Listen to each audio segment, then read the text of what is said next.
Magandang araw sa inyo, sir, at sa lahat ng mga listeners nyo. Tawagin nyo na lang akong Luz, taga Southern Leyte. Matagal ko na talagang gustong ipadala sa inyo itong kwento, kaso ay laging busy sa work. Isa kasi ito sa karanasan na hinding-hindi ko makakalimutan. Nangyari to taong 2014 pa, nang minsang mapagkasunduan naming magbabarkada na pumunta ng Samar sa isang kaibigan namin. Sakto pa at mag-harvest daw sila noon ng mga tanim nilang marang. Nasa kolehiyo kami noon, buwan ng Mayo, at wala kaming mga pasok.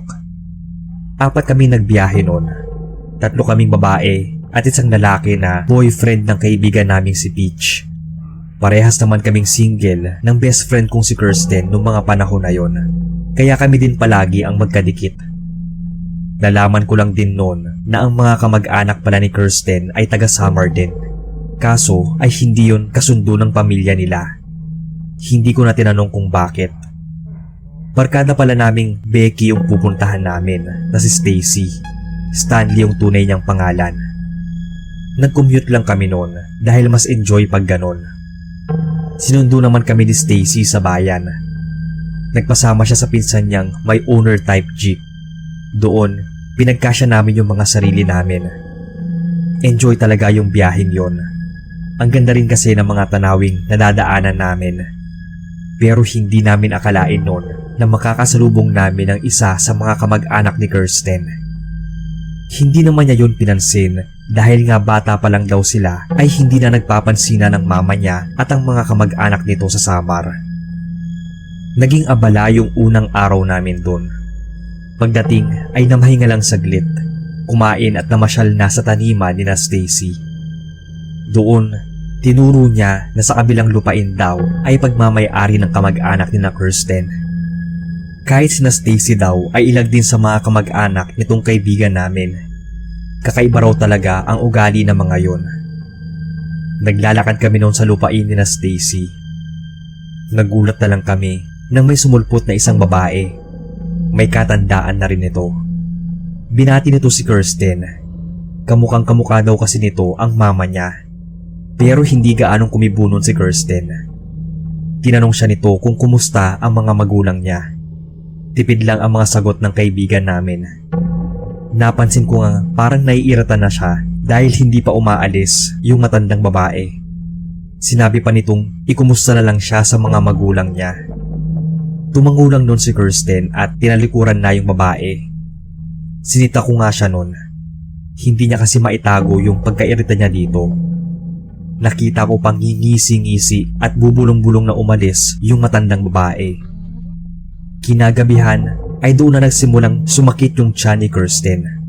Namimilipit itong nagsabi na parang tinutusok yung bituka niya.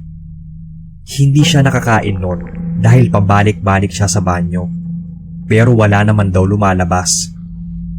Maya-maya ay naduduwal na siya. Bigla daw humilab yung tiyan niya at yun na nga, tuloy-tuloy na siyang nasuka. Doon na kami kinilabutan nang makita yung suka niya. Itim yun at may maliliit pang insekto. Kahit yung mga magulang ni Stacy ay kinilabutan nang makita yon. Naging purple na nga yung balat ni Kirsten at mukhang hirap na siya huminga. Lalo siyang namilipit sa sakit ng tiyan at walang tigil din yung pagsusuka niya. Iyak na siya ng iyak noon. Natataranta na rin kami kung anong gagawin sa kanya. Malayo pa man din yung ospital sa lugar. Hindi ako makapaniwala nung sa unang gabi namin sa lugar ni Stacy ay may ganoon na mangyayari. Nagpatawag yung mga magulang niya ng manggagamot. Hindi raw pangkaraniwan yung nangyari kay Kirsten. May bumabarang daw sa kanya. Doon na kami lalong kinilabutan. Hindi raw yon kayang kalabanin nung manggagamot. Dapat ay albularyo daw ang gagamot kay Kirsten. Kaya kinabukasan pa siya pinuntahan noon ng albularyo. Pinainom lang siya noon ng manggagamot ng malapot na likidong yon para mailabas niya lahat ng itinanim sa kanyang barang. Hinang-hina na siya noon kakasuka. Naaawa naman kami sa kanya. Hindi rin kami nakatulog noon sa kakabantay sa kanya. Kung ano-ano na nga yung sinasabi at nakikita nito. Kesyo may babae daw sa bintana na nakatingin sa kanya. Nakaidlip ako noon at nagulat na lang nang bigla siyang humiyaw ng malakas. May babae raw na papalapit sa kanya at anyong sasakanin siya kahit wala naman. Pagod na pagod din ako sa kapipigil sa kanya na huwag magpumiglas at magingay. Iiyak siya tapos ay sisigaw na takot na takot. 4 na kami nagbantay sa kanya noon hanggang mag-umaga. Mga bandang 8:00 yon nang dumating yung albularyo. Nakahiga pa rin si Kirsten at hinang-hina. Nang simula na siyang gamutin ay nadidinig namin noon na may kausap yung albularyo. Kung hindi daw pagagalingin si Kirsten ay mapipilitan siyang ibulgar kung sino sila. Kaya din daw nitong ibalik ang ginawa nila kay Kirsten at doble pa. Napag-alaman namin noon na kilala ni Kirsten ang may gawa sa kanya noon. Kamag-anak daw nila. Hindi na namin yung sinabi kay Kirsten para hindi na lumala pa yung sitwasyon. Pagkagaling niya ay agad na kaming bumalik ng Leyte sa takot na maulit yung nangyari. Ine-expect ko na magiging masaya yung barkada trip namin pero nauwi lang sa masamang karanasan. Nang dalawin namin si Kirsten sa kanila ay naitanong ko sa mama niya yung tungkol sa kapag-anak nila sa Samar. Lumayo daw sila doon dahil ayaw nilang mahawaan ng pagiging mangkukulam o mambabarang ng mga ito. Lalong gumapang yung takot ko noon sa sinabi ng mama ni Kirsten. Galit daw ang mga yon sa pamilya nila dahil sa awayan sa lupa. Sa kanila daw kasi ipinamana yung malaking parte ng lola nilang matandang dalaga. Matagal nang bali-balita ang pagkakaroon ng kakayahang mambarang ng mag-anak na ito. Kaya lumayo sila pagkatapos maibenta ang lupa. Hindi ko tuloy malaman noon kung kailangan pa nilang malaman yung totoong nangyari kay Kirsten. Natakot ako na baka kami ni na Stacy ang madamay. Kaya hindi na lang muna namin yun kinuwento sa kanila. Lately lang naman nalaman ni Kirsten na kamag-anak din niya ang may gawa nun sa kanya.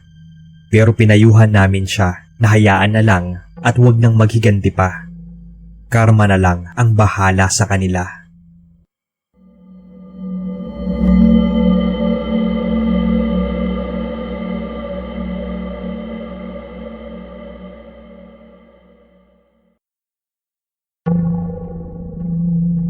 Hello po sir. Ako si Liam, 35 years old, taga Pampanga. Tulad din ng ibang nagpapadala ng mga kwento sa inyo, meron din akong gustong ibahagi. Karanasan namin itong magbabarkada nang minsan magstay kami sa isang lumang bahay ng kaibigan namin. Bali 5 kaming magkakaibigan at ako yung bunso. Nagkakilala lang kami sa university na pinapasukan namin at pareho din kami nag-try out sa basketball. Naging malapit kami sa isa't isa nung parehas kaming 5 na nakapasok sa basketball team. Kaya nang magbakasyon ay nagplano kaming mag-out of town noon. So bale matagal na rin po itong nangyari, mahigit 1 dekada na. Niyaya kami ni Brian noon na pumunta sa lumang bahay nila sa Bulacan para magbakasyon. Kaysa magastusan pa kami sa mga hotel o resort ay doon na lang daw sa kanila. Naging maayos naman yung biyahe. Nagulat pa nga kami nang makita yung dating bahay ni na Brian. Malaki at maayos pa. Wala nang nakatira doon at napabayaan na nga, pero maayos pa kung tutuusin. May kamag-anak daw silang pupunta doon para linisan yon. Isa lang ang napansin ko sa bahay nila, na para siyang haunted house dahil sa mga lumang kagamitan. Nang maapag-ayos na kami ng gamit, ay nagbihis na at kumain at saka nag-ikot-ikot sa buong bakuran nila. Sobrang lawak ng lupain at matagal daw na nakasilyon pero di mabenta-benta. Kinagabihan ay nag-inuman kami noon at pare-pareho ding nalasing. Naatulog na nga kami noon sa lumang sofa ni na Brian.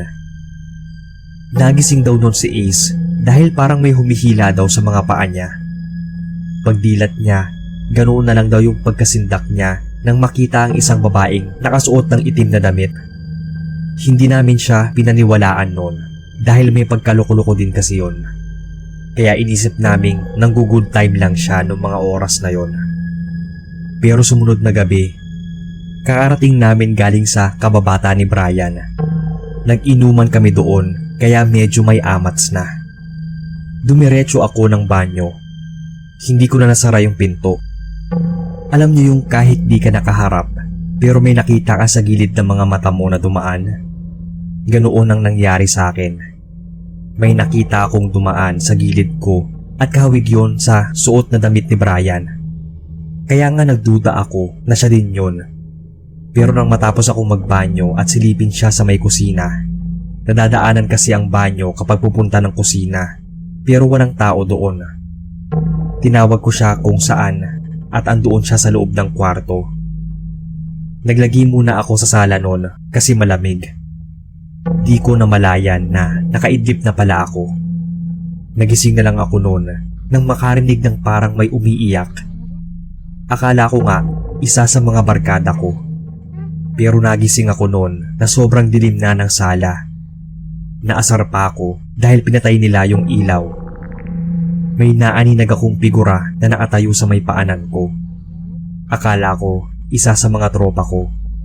Pero nang ilawan ko ng cellphone, ganun na lang yung pagkasindak ko nang makita ang isang babaeng parang taong grasa. Di ko lang sigurado kung dumi yun sa muka o dugo. Basta grabe yung kilabot na naramdaman ko noon. Di ko maiwasang sumigaw. Nataranta naman silang lumabas noon ng kwarto at pinuntahan ako. Tulala akong nakatitig kung saan ko nakita yung babae. Pautal kong kinwento sa kanila yon. Napalatak na noon si Ace. Sinasabi na daw niyang may kakaiba sa bahay nila Brian. Natahimik siya noon. Ang totoo daw kung bakit sila umalis doon dahil palagi raw nagkakasakit yung bunso nilang kapatid. Sabi ng naggamot sa kapatid niya ay may iba pa raw silang kasama sa bahay at hanggat andoon daw sila ay hindi raw gagaling yung kapatid niya. Balak daw itong kunin ng nilalang na yon. Sabi ko naman, bakit niya pa kami niyaya gayong may nagpaparamdam pala sa bahay na yon? Akala daw niya ay nawala na yon dahil nga matagal nang hindi natitirahan yung bahay. Pero 'di ba, mas lalo lang silang dumadami kapag ganoong walang nakatira sa isang bahay. Pero kahit ganoon ang nangyari, ay nanatili pa rin kami doon ng ilang araw. Lakasan na lang ng loob. Pero hindi na kami naghiwa-hiwalay noon kapag natutulog. Marami pang pagpaparamdam na nangyari, pero hindi na namin pinansin pa. Kasi kapag pinansin ay lalo lang silang magpaparamdam. Ayaw naming tuluyang masira yung bakasyon namin dahil bihira lang naman yon mangyari. Hanggang dito na lang sir ang kwento ko.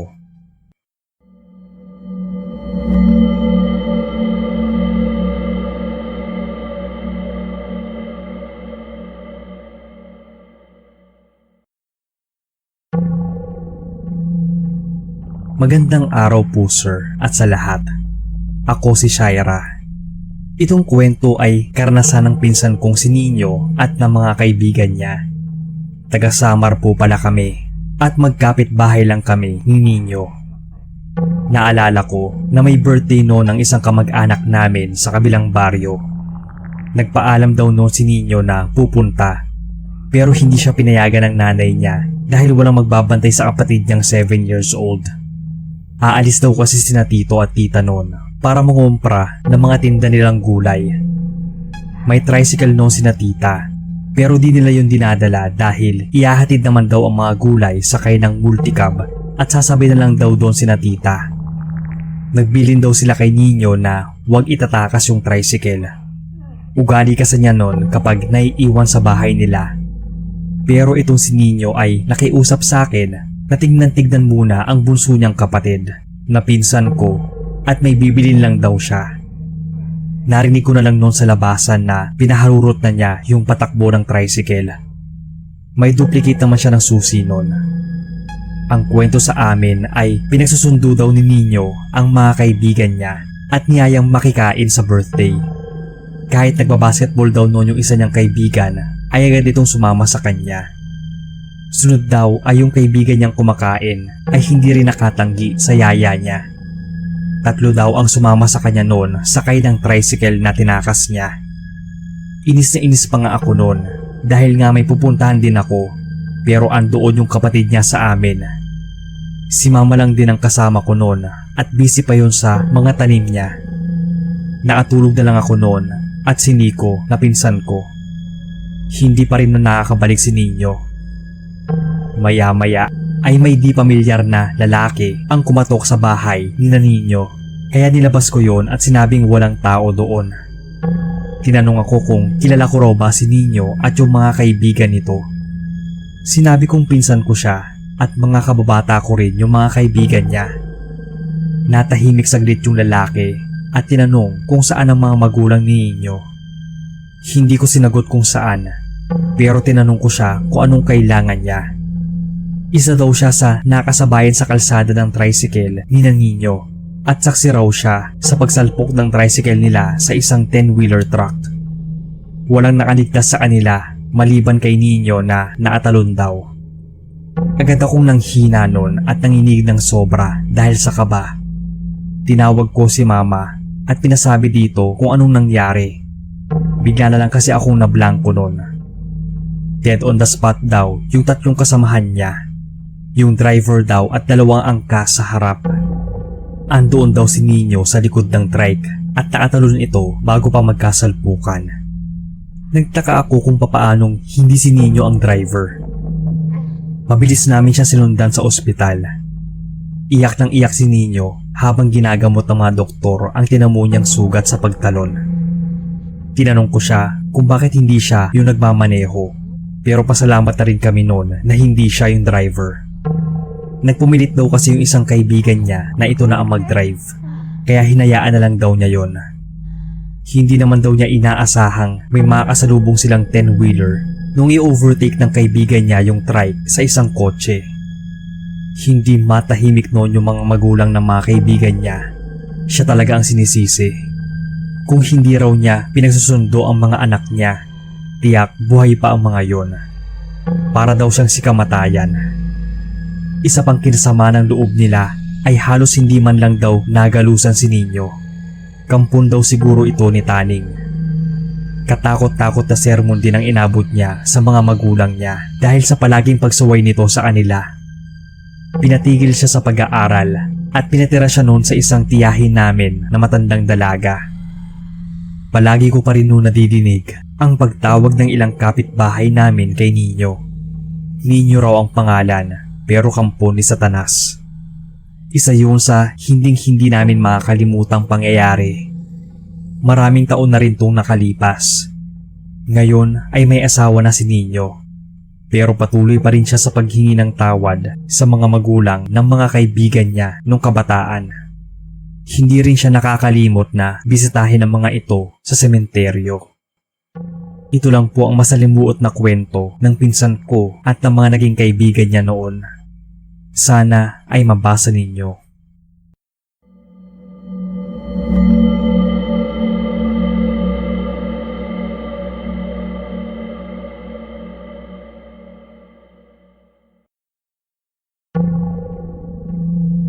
Hi po sir at sa lahat. Ako si Claire. Aminado ako na noong bata pa ay may pagkamaldita at mataray talaga ako. Kaya nga madalas din kaming mag-away ng kapatid ko. Madalas din kaming magkatampuhan ng mga kaibigan ko dahil konting pagkakamali nila ay agad ako nagagalit. Parehong nasa abroad ang mga magulang ko at nakatira kami kasama sina lolo at lola, parents ni mama. Kaya medyo na-spoiled nila ako, lalo na at ilang taon din bago ako magkaroon ng kapatid nun. Hindi ko po ginagawang excuse ang lahat ng ito para magtaray kahit sa hindi ko kakilala. Pero pinagsisihan ko na naging ganoon ako dahil sa pagtataray ko. Muntik na kasi akong mapahamak noon. January ng 2004, third year high school ako na mag-field trip kami. Hindi ko makalimutan yon dahil birthday yon ng bunso kong kapatid. Binilhan ko pa nga siya ng stuffed toy nang dumaan kami sa mall. Kasama ko yung BFF kong si Jessa sa lahat ng pinuntahan namin at saksi siya sa kung anong nangyari. Last stop namin sa field trip na yon ay sa isang Robinsons Mall. Napahiwalay kami ni Jessa dahil nagpasama ako sa kanya noon na bumili ng stuffed toy. Pagkatapos noon, nagpasama naman siyang mag-CR. Nagkukulitan pa kami noon nang may biglang bumangga sa akin na isang babae. Mga nasa 30s siguro siya. Nabitawan ko yung bitbit kong lagayan ng tubig at tumilapon ang laman noon. Inis na inis ako kasi hindi man lang nagsorry at ang lakas ng pagkakasagi niya sa balikat ko. Napamura talaga ako at sinigawan siya. Pinigilan na ako ni Jessa noon pero nakapagsabi na ako ng masama doon sa babae. Tinignan lang ako noon ng masama at tumuloy na ito sa paglalakad. Nainis talaga ako dahil hindi man lang siya nagpaumanhin. Siya na nga tong bumangga sa akin. At siguro dahil nga may pagka-childish pa ako noon ay binangga ko rin yung likod niya. Mabilis akong naglakad doon pabalik kay Jessa. Tumuloy na kami mag-CR pero hindi pa rin mawala yung inis ko. Yung kasiyahang naramdaman ko sa buong field trip ay napalitan ng buwisit. Kinagabihan, nakaramdam ako ng pananakit ng tiyan. Sunod ay humilab yun at parang nasusuka pero wala naman akong maisuka. Pinilit ko magbawas noon para maibsan yung sakit ng tiyan pero wala pa rin. Kahit anong gawin ko ay sobrang sakit ng tiyan ko na para ba ako mapupugto ng hininga. Uminom na nga ako ng pain reliever pero ganoon pa rin. Nang di ko na makayanan ay nagpadala na ako sa ospital. May pinainom sa akin at ilagyan pa nga ako ng swero pero lalo lang sumakit yung tiyan ko. Namimilibit na ako noon at iyak ng iyak. Pagtingin ko sa may pintuan ay may nakita akong babaeng nakasilip pero di ko maaninag yung itsura noon dahil sa nararamdaman kong sakit. Ang nakakatakot noon, nakikita ko yung babae sa may pintuan pero pag tumitingin ako sa may bintana, andoon din siya at nakamasid sa akin. Kapag sinasabi ko yun kay Lola ay wala naman daw siyang nakikita. Bigla na naman akong namilipit noon sa sakit. May nakapagsabi noon kay Lola na nagbabantay din ng pasyente na baka raw nausog ako. Kailangan daw akong malawayan ng nakausog sa akin. Ang kaso lang ay hindi ko alam kung sino. Pag ganoon daw ay kailangan akong dalhin sa isang albularyo. Nang hindi pa rin mawala yung pananakit ng tiyan, nakiusap na ako kay Lola na ilabas muna ako. Siya naman ay naghanap ng isang albularyo na malapit sa amin. Sa pagtataka, pagkarating ng albularyo ay agad itong sinabi na nabarang ako. Hinaplusan niya yung tiyan ko ng langis at may pinainom din siya sa akin na herbal. Doon mas lalong humilab yung tiyan ko at maya-maya lang sumuka na ako ng sumuka. Manilaw-nilaw yon at may itim-itim pang kasama. Nang makita namin mabuti kung ano ang mga yon ay kinilabutan kami. Mga insekto at may uod din na gumagalaw-galaw pa. Mukhang nadali daw ako ng isang bihasang mambabarang. Dinaan lang daw nito sa hangin yung pagbarang sa akin. Kinontra naman yun ng albularyo at sinabihan ako nitong huwag daw akong makipag-away sa hindi ko kakilala. Bawasan ko raw yung pagtataray ko dahil yun daw ang dahilan kung bakit ako nabarang. Namangha at kinilabutan ako noon dahil paano niya nalaman yung ugali ko. Mabuti na lang at hindi ganun kabagsik yung ginawa sa akin. Gusto lang daw akong bigyan ng leksyon. Naging aral nga yung pangyayaring yon sa akin. Kaya simula noon, iniwasan ko na talaga yung pagtataray, lalo sa mga hindi ko kakilala. Ito lang po ang kwento ko, Sir Bob. More power sa inyong channel.